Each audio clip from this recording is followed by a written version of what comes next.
नमस्कार मित्रांनो, स्वागत आहे तुमचे नवीन व्हिडिओमध्ये। या व्हिडिओमध्ये आपण वाघोली ते शिरूर 56 किलोमीटरचा व पुणे नाशिक रोडवर 32 किलोमीटरचा 18 पदरी रस्ता तयार होणार आहे याबद्दलची आपण संपूर्ण माहिती बघणार आहोत। मित्रांनो, त्याआधी आपण जर आपल्या चॅनलवर नवीन आहात तर चॅनलला सबस्क्राइब करा व बेल आयकॉन प्रेस करा, जेणेकरून तुम्हाला नवीन व्हिडिओचे अपडेट मिळत राहतील। आणि इन्फॉर्मेशन अड्डा या आपल्या व्हॉट्सॲप आणि टेलिग्राम चॅनलला जॉईन करा, तिथे आपण असे अपडेट टाकत असतो। त्याची लिंक ही डिस्क्रिप्शनमध्ये दिली आहे। चला तर मग सुरू करूया।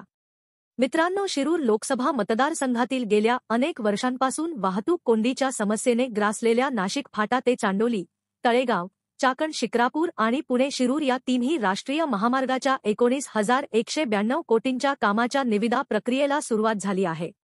याबाबत शिरूर लोकसभेचे खासदार डॉक्टर अमोल कोल्हे यांनी रस्ते परिवहन केंद्रीय मंत्री नितीन गडकरी यांचे जनतेच्या वतीने आभार व्यक्त केले आहे।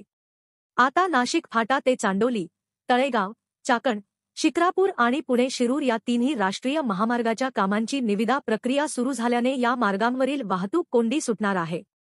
मित्रांनो, कसा असणार या तिन्ही मार्गांवरील एलिव्हेटेड कॉरिडॉर बघूया।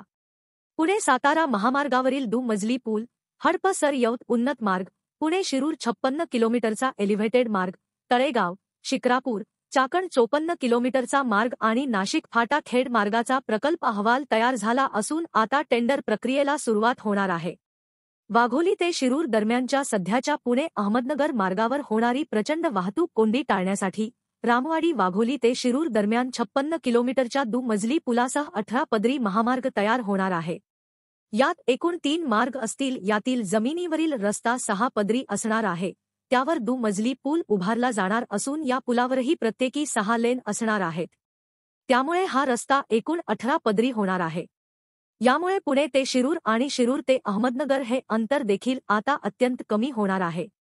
तर धन्यवाद मित्रांनो, आजच्या व्हिडिओसाठी एवढेच। व्हिडिओ कसा वाटला कॉमेंट्स करून नक्की सांगा आणि सबस्क्राइब करायला विसरू नका। धन्यवाद।